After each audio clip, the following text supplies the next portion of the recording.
کیسے مانیں کہ اس کا نفس ناپاک ہے، دل زندہ ہے، جو نبی پاک صلی اللہ علیہ وسلم کی بیٹی کے گھر پہ جا کے حملہ کر کے چڑھائی کرتا ہے، آگ لگاتا ہے، دھکے دیتا ہے، گالیاں دیتا ہے، مسجدوں کے اوپر ممبروں کے اوپر بیٹھ کے علی کو گالی دلوائی جاتی ہیں، اس کو کیسے صحابی مانیں گے؟ اور اللہ کے رسول نے کیا فرمایا؟ اللہ کے رسول صلی اللہ علیہ وسلم نے فرمایا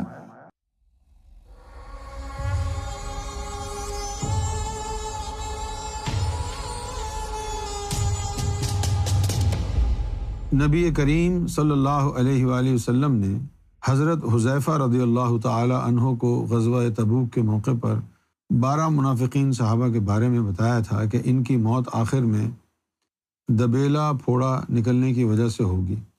وہ صحابہ کون ہیں؟ شیعہ لوگ ان کا تعلق عشرہ مبشرہ والے صحابہ سے کرتے ہیں۔ کیا ان کی یہ بات درست ہے یا نہیں؟ تو شیعہ حضرات سے پوچھنا پڑے گا۔ بھئی پہلی بات تو میرے نزدیک یہ ہے کہ اگر وہ کوئی منافق ہے تو منافق کی تو شفاعت ہوگی ہی نہیں، اور اگر اللہ تعالیٰ نے 10 بندوں کو جنت کی بشارت دی ہے تو وہ منافق نہیں ہوں گے، گناہ گار ہو سکتے ہیں، منافق نہیں ہو سکتے۔ وہ ہو سکتا ہے لوگوں کو غلط فہمی ہو گئی ہے، جن لوگوں کو منافق قرار دے دیا گیا تو پھر ان کی شفاعت تو نہیں ہوگی، وہ تو جہنم میں جائیں گے۔ اب یہ بات الگ ہے کہ آپ لوگوں کو تو حقیقت معلوم نہیں ہے 1450 سال پہلے کیا ہوا تھا، کون کیسا تھا، صحیح ہے نا؟ تو اور کتابوں کے اندر بھلے اس دور میں کوئی مرتد تھا، منافق تھا، سب کے عربی نام تھے، تو آپ نے سب کو جو حضور کے دور میں رہتے تھے، منافق، مردود، مرتد، اس سب کے نام کے آگے آپ نے صحابہ کرام لگایا ہوا ہے۔ کیا پتا کون صحابی تھا کون نہیں تھا؟ جو رسول اللہ صلی اللہ علیہ وسلم کے صحابی تھے، صحابی ہونے کی نشانی سن لیں، جو رسول اللہ کا سچا صحابی تھا وہ مولا علی کا سچا غلام تھا، کیونکہ علی ایمان کی شناخت ہے۔ نبی پاک صلی اللہ علیہ وسلم نے فرمایا کہ 2 چیزیں ایک دل میں ٹھہر نہیں سکتی، ایمان اور علی کا بغض۔ جس کو علی سے بغض ہے اس کے دل میں ایمان نہیں ہو سکتا۔ یہ نبی پاک کی حدیث ہے، نبی پاک صلی اللہ علیہ وسلم کی یہ حدیث مبارکہ ہے۔ تو ہمارے نزدیک صحابی کا جو درجہ ہے وہ صرف یہ نہیں ہے کہ اسلام لایا اور حضور کی صحبت اختیار کی، صرف یہ نہیں ہے معیار صحابیت کا۔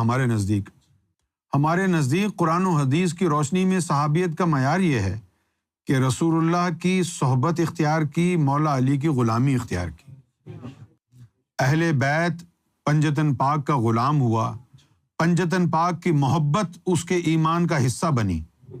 اگر پنجتن پاک سے محبت نہیں ہے تو مومن نہیں ہو سکتا، امپاسبل۔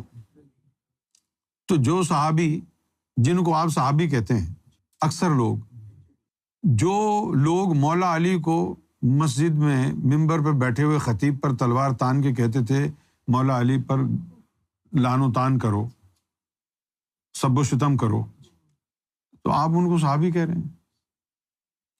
بھئی حدیث شریف میں ہے کہ مومن کو گالی دینے والا فاسق ہے، اور جو مومنوں کا مولا ہو اور اس کو گالی دے وہ کون ہے؟ تو آپ کا ایمان ہی نہیں ہے نا بھائی، آپ کو ایمان کی ڈیفینیشن ہی نہیں بتائی کسی نے، کیونکہ اسلام کو تو ایسے یرغمال بنا کر کے رکھا گیا ہے 1400 سالوں سے، جیسے پاکستان کی فوج نے پاکستان کو یرغمال بنایا ہوا ہے۔ جن لوگوں کی جوتیاں اٹھا کے ہم نے اپنے سروں پہ رکھنی تھی، ان کو ہمارے مسلمانوں نے یا تو جیلوں میں ڈال کے رکھا، یا زہر دے کے مارا، یا کربلا میں شہید کیا۔ اور جن لوگوں کے اوپر ہم نے تھوکنا تھا، ان لوگوں کو ہم نے امیر المومنین بنا کر کے رکھا۔ یہی وجہ ہے کہ آج اللہ رسول سے، پنجتن پاک سے محبت کرنے والا کوئی ہے نہیں، اور اگر کوئی پنجتن پاک کا نام لے، مولا علی کی محبت کا بیان کرے تو اس کو کہتے ہیں یہ شیعہ ہے۔ یہ حدیثیں تو موجود ہیں نا، ہر کتاب میں موجود ہیں حدیث کی، من کنت مولاہ فہذا علی مولاہ۔ آپ نے کسی سنی کو کہتے ہوئے سنا ہے مولا علی؟ کہتے ہیں حضرت علی. اگر ابو بکر بھی حضرت ہیں، عمر بن خطاب بھی حضرت ہیں، عثمان غنی بھی حضرت ہیں، تو پھر مولا علی حضرت کیوں ہیں؟ کیونکہ وہ تو مولا ہیں. مولا کو حضرت کیوں کہہ رہے ہو؟ کتنی غلط بات ہے نا یہ. مولا کو حضرت کیوں کہہ رہے ہو؟ اور پھر رضی اللہ تعالیٰ عنہ لگا رہے ہیں کہ اللہ تم اس سے راضی ہو جاؤ. اللہ تیرے باپ کا نوکر ہے، راضی ہو جاؤ.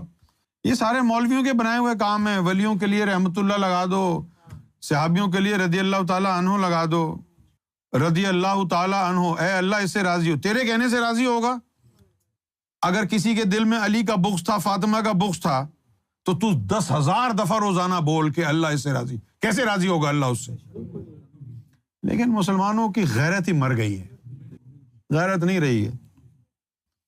جنہوں نے بی بی فاطمہ کے گھر کو آگ لگائی، دروازہ توڑا، وہ بھی صحابی بنے بیٹھے ہوئے ہیں.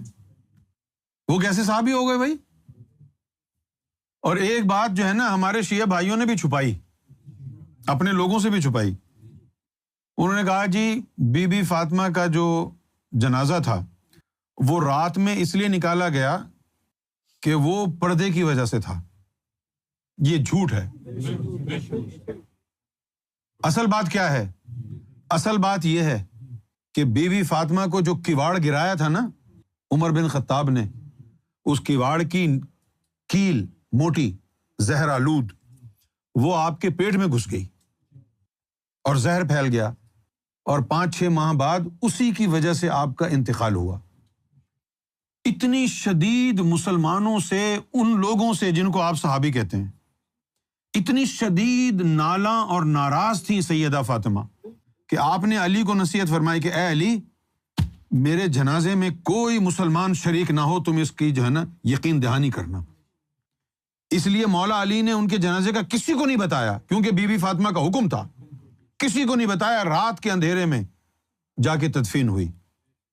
کیسے سکھ کی نیند سو گئے مسلمان، کیسے سو گئے، نیند کیسے آ گئی ان مسلمانوں کو جن کے لیے نبی کی بیٹی نے کہا میں اس سے ناراض ہوں، ان کو میرے جنازے کا نہ بتانا. اب کیا رہ گیا؟ آپ نے سنی نہیں ہے حدیث سے کیا کہا اللہ کے نبی نے بی بی فاطمہ کے بارے میں کہ یہ میرے جگر کا ٹکڑا ہے. انا من الفاطمہ و فاطمہ منی.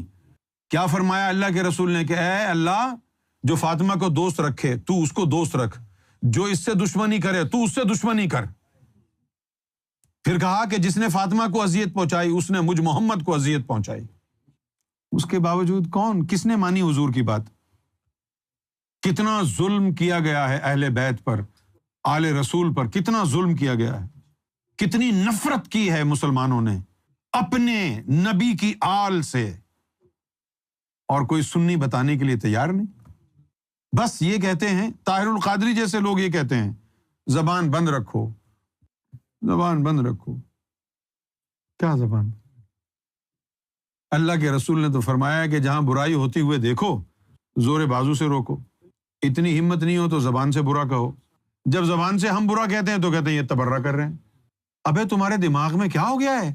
کہاں چلا گیا ہے دماغ تمہارا؟ اللہ نے کہا ہے، اللہ کے رسول نے کہا ہے کہ برا کام ہوتا دیکھو تو ہاتھ سے روکو. اتنی طاقت نہیں ہے تو زبان سے برا کہو. اب زبان سے برا کہیں گے تو کہیں تبرہ کر رہا ہے. جائیں تو جائے کہاں؟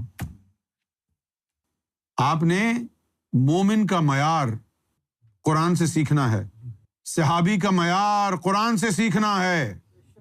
قرآن کیا کہتا ہے کہ یہ وہ اللہ ہے جس نے تم ہی میں سے ایک ہستی کو مبعوث کیا جو قرآن کی تم پر تلاوت کر کر کے اپنی نظروں سے تمہارا تزکیہ نفس کرتا ہے. تو صحابی کون ہوگا کہ حضور صلی اللہ علیہ وسلم کی صحبت میں اس کا نفس پاک ہو گیا ہوگا، دل زندہ ہو گیا ہوگا. کیسے مانے کہ اس کا نفس ناپاک ہے، دل زندہ ہے، جو نبی پاک صلی اللہ علیہ وسلم کی بیٹی کے گھر پہ جا کے حملہ کر کے چڑھائی کرتا ہے، آگ لگاتا ہے، دھکے دیتا ہے، گالیاں دیتا ہے، مسجدوں کے اوپر ممبروں کے اوپر بیٹھ کے علی کو گالی دلوائی جاتی ہیں، اس کو کیسے صحابی مانیں گے؟ اور اللہ کے رسول نے کیا فرمایا؟ اللہ کے رسول صلی اللہ علیہ وسلم نے فرمایا کہ جس نے علی کو گالی دی اس نے فقط مجھے محمد کو گالی دی. قال رسول اللہ صلی اللہ علیہ وآلہ وسلم من سب علیا فقد سبنی، من سب علیا، جس نے علی کو گالی دی، فقد سبنی، اس نے فقط مجھے گالی دی۔ امیر معاویہ کیا کرتا تھا؟ مسجدوں میں ممبروں پہ جا کے خطیبوں کو کہتا تھا کہ گردن کاٹ دوں گا، علی کو گالی دو۔ اور بغداد میں ہارون رشید کے آنے تک، بادشاہ ہارون رشید تھا نا، اس کے آنے تک مسجدوں میں گالیاں مولا علی کو دی جاتی رہیں۔ تمہارا زور کس پہ ہے؟ داڑھی، نماز، روزہ، حج، یہ سب بیکار ہیں اگر محمد کے گھرانے کا نوکر نہیں ہے تو، اگر علی کا نوکر نہیں ہے، حسین کا نوکر نہیں ہے، یہ داڑیاں، یہ نمازیں، یہ حج، یہ قرآن سب بیکار ہے، سب۔ اور جس کے دل میں حسین کی محبت، علی کی محبت ہے، اس کے پاس کچھ نہ ہو پھر بھی وہ رب کو پیارا ہے۔ یہ حق ہے۔ تو صحابیت کا معیار آپ کو درست کرنے کی ضرورت ہے۔ جن کنجروں کو انسان نہیں کہا جا سکتا، آپ ان کو صحابی کہہ رہے ہیں۔ اور دیکھو پاکستان میں جو عشق رسول کے نعرے لگا کے آئے تھے، ہم عاشق رسول ہیں، سنتوں کا پرچار کر رہے ہیں، ہری ہری پگڑیاں پہنی ہوئی ہیں، سنتوں کا پرچار، الصلاۃ والسلام علیک یا رسول اللہ، یہ نعرے لگا رہے، صلو علی الحبیب۔ اور پھر اچانک کیا ہوا؟ فیضان مدینہ غائب۔ اب پھر کہنے لگے امیر معاویہ کا فیض جاری ہو گیا، کیونکہ کافر جو ہو گئے تمہارے دلوں میں شیطان جو آ گیا۔ امیر معاویہ کا فیض تو ہے، لیکن اس کا فیض ہے گمراہی، کفر۔ نبی پاک صلی اللہ علیہ وسلم کے ساتھ انہوں نے دشمنی کی، نبی پاک کے گھرانے کے ساتھ دشمنی کی۔ وہ صحابی کیسے ہو سکتے ہیں؟ ہم تو صحابیوں کی عزت کرتے ہیں، لیکن صحابی تو ہو، صحابی تو ہو۔ وہ صحابی تھوڑی ہے جس کے دل میں علی کا بغض ہے، وہ تو مومن نہیں ہے، مسلمان نہیں ہے، اس کا تو حسب نسب کا پتہ ہی نہیں ہے۔